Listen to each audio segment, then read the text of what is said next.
Bonjour, aujourd'hui je voudrais vous parler des grands groupes, des projets de transformation dans les grands groupes. Parmi toutes les entreprises qu'on a accompagnées à date, à plus de 130 entreprises, nous avons eu l'occasion de travailler pour un certain nombre de grandes entreprises. Ce qui m'y a toujours fasciné, c'est que au fur et à mesure des années, j'observe que les grandes entreprises avancent beaucoup moins vite en matière de transformation vers la libéralisation, vers la responsabilisation, que la plupart des PME ou ETI qu'on a pu accompagner. Et donc, pour rentrer, il y a probablement plusieurs raisons, mais moi je voudrais rentrer dans quelque chose qui me tient à cœur, qui est le management constitutionnel. Le fait de créer un référentiel managérial. Par exemple, dans ce grand groupe de la distribution, tout un service logistique, un gros département logistique, plusieurs centaines de personnes, est dirigée par un type remarquable. Elle a fait beaucoup d'efforts pendant plus de 6 ans pour changer la façon dont ça fonctionne, créer des contextes d'empuissancement, responsabiliser les gens, et puis ça s'est accompagné d'un meilleur engagement, meilleure motivation, implication des collaborateurs et d'une meilleure performance. Étonnamment, donc cette personne, évidemment, au bout de 6 ans, elle avait envie d'un nouveau challenge, et elle est appelée par le groupe pour prendre un autre poste ailleurs. Donc elle est promue. Et donc elle est remplacée par quelqu'un d'autre. Et ce quelqu'un d'autre, même s'il a été briefé, il n'a pas du tout suivi sur les traces de son prédécesseur. Et en moins de 6 mois, tous les efforts de 6 années sont passés à la poubelle, à la trappe. Et je trouve ça fascinant. Et si c'était une fois, de temps en temps, on pourrait s'en étonner. Mais en fait, quand je regarde ça dans d'autres entreprises que j'ai pu accompagner, c'était la même chose. Autre exemple, un grand du secteur industriel. Un manager me contacte, fasciné, intéressé par Holacracy. Il s'apprête en fait à transformer sa business unit, son terrain de jeu avec son équipe, une grosse équipe, en mode holacratique. Bien sûr, je lui recommande d'avoir joué le challenge sur le fait la raison profonde du changement, comme d'habitude. Je le challenge sur le fait qu'il soit soutenu et supporté par son management à lui. Et après avoir vérifié tout ça, on met en place Holacracy dans sa structure. On n'a pas vu venir assez rapidement, je crois que c'est un an, moins de 2 ans, 1 an et demi peut-être. Il est amené, lui aussi, à être promu. Bon, c'est le jeu des grands groupes, dès que vous avez des gens brillants, effectivement, ils sont promus. Et son remplaçant arrive, Holacracy, ça ne lui parle pas, il ne s'est pas renseigné, il n'a pas fait l'effort de curiosité. Il ne s'est pas senti obligé ou tenu de reprendre ce qui avait été fait par son prédécesseur. Mais il savait que le niveau supérieur s'était engagé à soutenir, mais en même temps, c'était un soutien qui n'était pas si solide que ça, et donc il n'a eu de cesse qu'à chaque fois qu'il avait la possibilité de trouver les failles dans ce système-là, et puis un jour il a trouvé la faille. Donc il a proposé d'arrêter Holacracy, ce qu'il a fait. Son patron qui soutenait cette initiative n'était pas lui-même suffisamment convaincu pour tenir face aux arguments. Les arguments classiques, on n'a pas le temps, il faut qu'on soit plus centré sur le business, etc.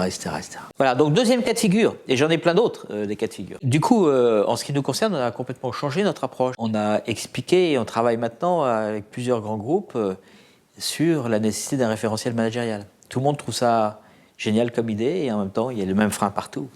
Le frein, souvent, c'est que dans la culture des grands groupes, en tout cas les grands groupes, on n'a pas fait tous les grands groupes, mais on a quand même intervenu dans une dizaine, ce qui n'est pas rien. Dans la plupart de ces grands groupes, même s'ils comprennent intellectuellement la nécessité de créer un référentiel managérial, c'est assez facile à comprendre, pour autant, ils n'y vont pas parce qu'il y a quelque chose d'attaché, il y a une aura attachée au manager, et en gros, dans la culture, dans les croyances implicites et qui sont limitantes de mon point de vue, chaque manager qui vient d'arriver, donc qui est content, qui vient d'arriver manager, culturellement, il fait ce qu'il veut en matière de management. Donc, on ne bénéficie pas des progrès faits par les autres. Alors qu'une idée de bon sens au niveau d'un grand groupe, c'est de se dire, d'abord, tous les managers ne sont pas bons pour transformer les entreprises, tous n'ont pas cette fibre particulière pour améliorer le management, aller vers le self-management, et même avoir une fibre au niveau du pouvoir constituant, c'est ce pouvoir qui définit le management, qui est nécessaire dès qu'on commence à jouer avec ce type de transformation.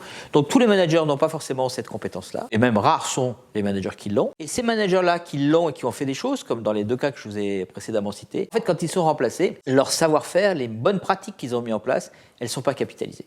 Elles ne sont pas capitalisées à travers un référentiel managérial qui serait un organe vivant, qui serait une figure imposée au niveau du groupe, nourrie et consolidée à chaque fois qu'il y a des initiatives qui sont faites de droite et de gauche, créant un corpus managérial dédié à une communauté de managers qui s'entraident, qui apprennent, qui évoluent, qui font évoluer les bonnes pratiques dans ce référentiel, dans ce corpus managérial, ce référentiel managérial, qui permet d'accueillir et de former de nouveaux managers. Enfin, une évidence pour quelqu'un qui raisonne un peu globalement. C'est une évidence, c'est plein de bon sens, et je ne connais pas une personne dans ces grands groupes avec qui j'ai discuté de ça qui ne soit pas d'accord avec moi. Et pourtant, ça ne se fait pas.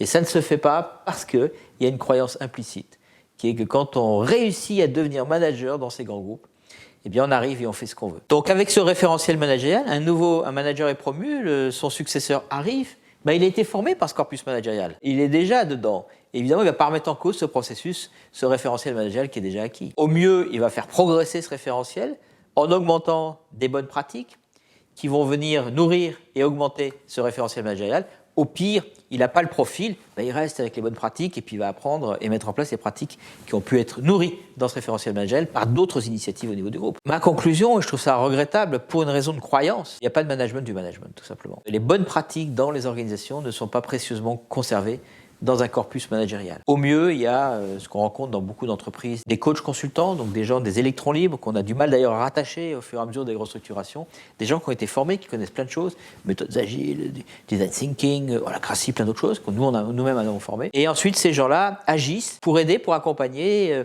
selon une logique de marché, tous les managers de business unit dans le groupe, dans ce groupe-là, qui seraient intéressés pour faire appel à leur service. Mais ça s'arrête là. Quel dommage de ne pas basculer un cran plus loin et puis de créer ce corpus managérial avec toutes ces initiatives, avec un processus qui permet de les intégrer dans ce corpus, de les challenger, et puis à partir du moment où le corpus est né, d'animer en fait l'ensemble des managers autour de ce corpus, de les soutenir, de les former, de les accompagner, pouvoir intégrer les nouveaux managers, de manière à ce que tous profitent et montent en puissance et en compétence sur cette nouvelle forme de management émergente et résultante de l'ensemble des initiatives managériales qui ont lieu, parce que dans tous ces grands groupes, il y a des superbes initiatives managériales qui malheureusement ne sont pas pérennes et surtout pas distribuées, partagées au niveau de l'ensemble du groupe. Et donc, comme je dis souvent, à chaque fois qu'on intervient pour les grands groupes, sauf un, c'est un pas en avant et 3 pas en arrière.